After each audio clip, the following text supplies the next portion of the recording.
Bienvenidos a Computadoras y Sensores. Mi nombre es Carlos. En el capítulo de hoy trabajaremos con la Raspberry Pi Pico. Veremos las distintas formas en que podemos alimentarla. Micro USB y distintos pines. Dos formas habituales para reducir el consumo de energía en MicroPython. Haremos dos códigos para probar el consumo y lo verificaremos con una herramienta especializada para definir posibles estrategias. La familia de placas de desarrollo Raspberry Pi Pico, de la cual se hicieron varios videos en el canal y hay una lista de reproducción, está constituida alrededor del microcontrolador RP2040. Luego de la Pico original vino la Pico W o W.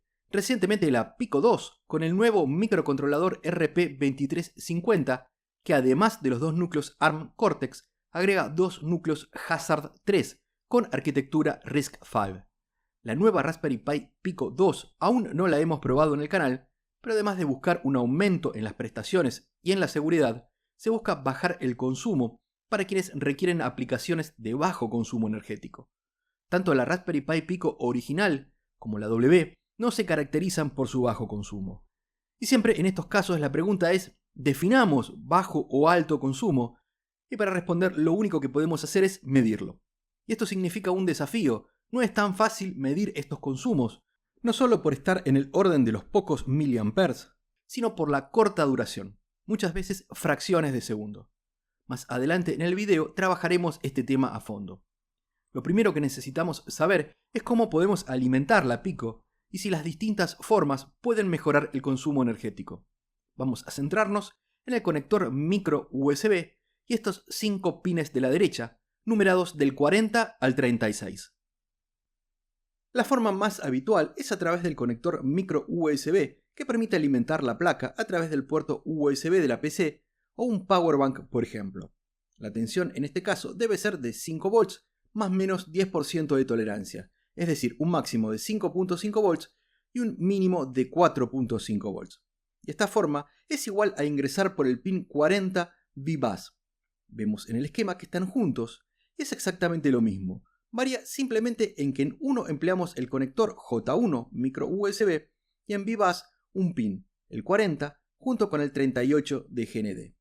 Siguiendo con el recorrido, pasamos por el diodo de 1 del tipo Schottky, que produce una caída de tensión de 0,3 volts. Aquí sería el equivalente a ingresar por el pin 39 o VCIS. Ingresando al conversor Buck Boost, que para el caso de J1 o VBus disminuirá la tensión proporcionando a su salida 3.3 volts. La tensión con la que opera internamente la Pico y la tensión de salida de los pines del GPIO cuando pasan a un estado alto o de 1 lógico. Otra de las formas de alimentación es el recién mencionado pin 39, VCIS. La principal característica es que podemos alimentar la Pico con entre 1.8 y 5.5 volts. El diodo de 1 no permite el paso de VCIS hacia VBus. El conversor Buck Boost elevará o reducirá la tensión conforme ésta sea menor o mayor a 3.3 volts. El pin 37 es 3.3 volts enable. Normalmente está habilitado todo el tiempo con la resistencia R2 de pull-up, pero si se conecta o puentea a GND, se deshabilita el conversor y el pin 36, que antes era de salida 3.3 volts, ahora pasa a ser de entrada. Pero claro, tenemos que alimentarlo exactamente con 3.3 volts. Y de esta manera, como se dijo, no pasamos a través del conversor Buck Boost, con lo cual, en teoría, disminuimos el ripple u ondulación generada por el conversor. Pasemos a ver los materiales que emplearemos. El protagonista principal es la placa de desarrollo Raspberry Pi Pico W o W, que la hemos empleado en varios videos y tiene sus pines soldados. Si necesitas más información, en el capítulo 68 lo encontrarás. El segundo elemento importante es el Power Profiler Kit 2 de la firma Nordic Semiconductor.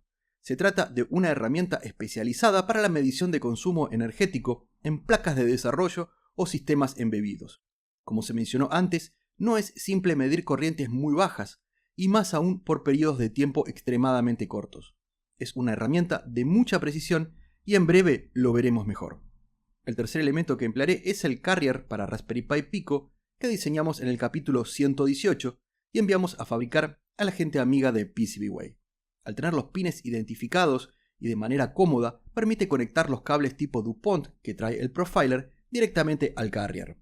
Aprovecho unos segundos y te cuento que PCBWay es la empresa que siempre elijo para todos mis proyectos. PCBWay tiene los más altos estándares de calidad en la industria, con fabricación muy rápida y a costos excelentes. Ingresas a la página, subes tu diseño y lo personalizas entre las múltiples opciones disponibles. También ofrecen servicios de impresión 3D y CNC. Quiero recordarte que hasta el 19 de enero de 2025 está abierto el 7º concurso de diseño para proyectos electrónicos, de mecánica y la categoría especial con STM32. Muchas gracias PCBWay por el apoyo al canal.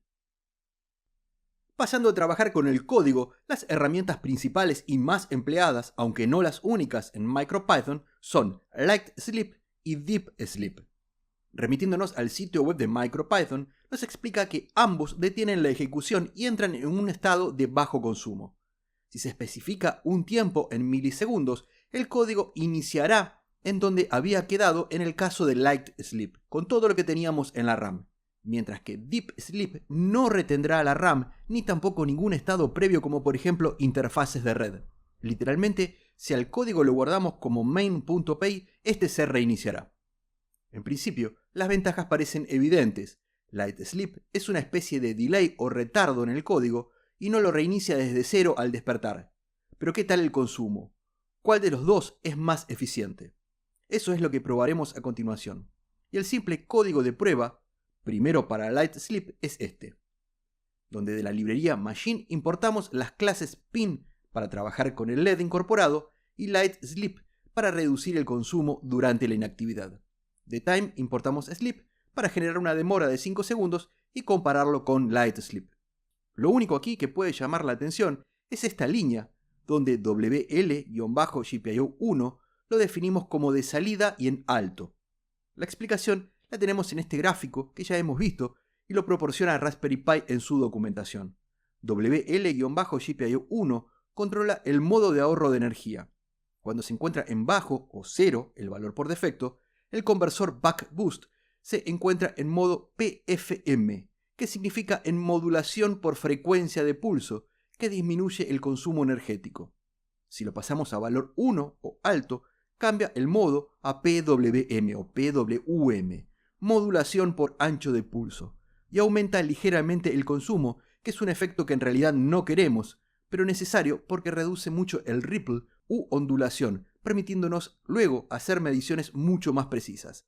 Para los proyectos donde se busca la máxima eficiencia energética, esta línea no la deberíamos ingresar.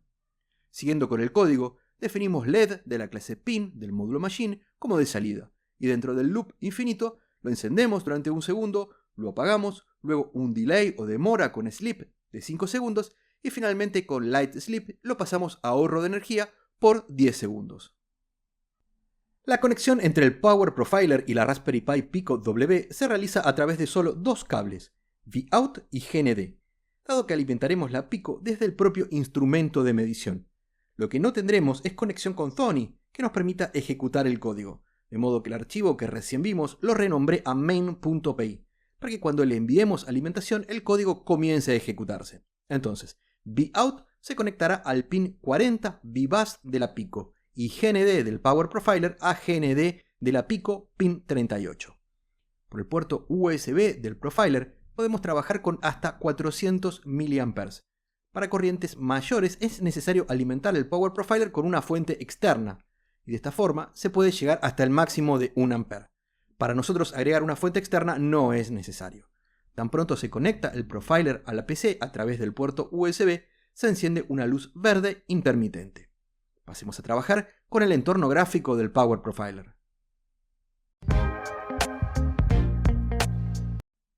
Esta es la pantalla en modo Data Logger y Source Meter, es decir, cuando la alimentación del DUT, Device Under Test o dispositivo bajo prueba, se alimenta a través del Power Profiler. El voltaje suministrado se realiza desde este deslizador, pudiendo aplicar con precisión entre 0 y 5 volts. Por el momento está desactivado. Se activará desde este switch.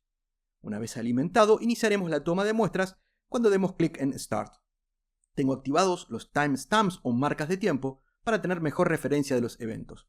Aquí arriba se encuentra el delta o tiempo de todo el ancho del gráfico, en este caso 10 segundos. Se podría poner desde 10 milisegundos hasta 1 minuto. Para nosotros 10 segundos es ideal. Además se pueden hacer zooms o acercamientos fácilmente. Cabe señalar, como vemos en esta imagen, que cuando tenemos el software en ejecución conectado al instrumento pero aún sin alimentar el DUT, la luz es roja e intermitente. Luego, cuando hagamos que pase tensión hacia el DUT, permanecerá en rojo pero continuo, sin intermitencias. Solo nos queda primero activar la salida de potencia y luego clic en Start para comenzar a ver el gráfico que se genera.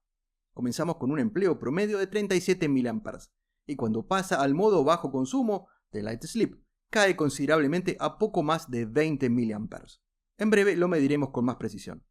Como sabemos, por el código que escribimos, el periodo de bajo consumo es de 10 segundos.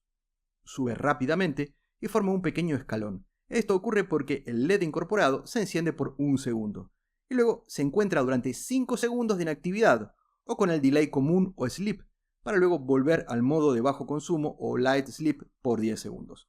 Recordemos que el delta lo teníamos seleccionado en 10 segundos.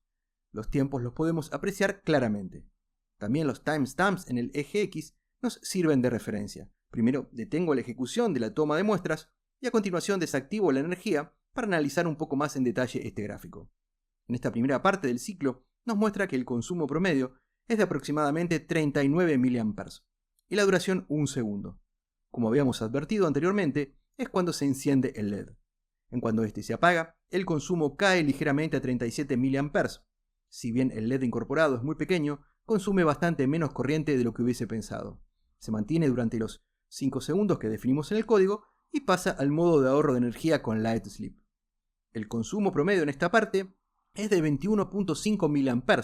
Si consideramos 37 mA estando con el delay o sleep convencional, es un ahorro del 58%.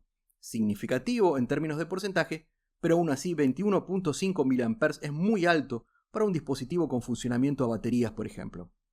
También podemos activar los marcadores de selección y hacer mediciones precisas del periodo seleccionado. Por ejemplo, aquí con los 10 segundos de ahorro de energía, que confirman un promedio de 21.35 mA. Como se dijo al principio del video, no hay mejor forma de comprobar los consumos que uno mismo.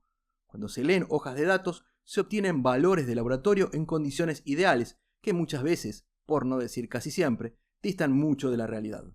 Pasemos a un segundo código, pero esta vez con Deep Sleep.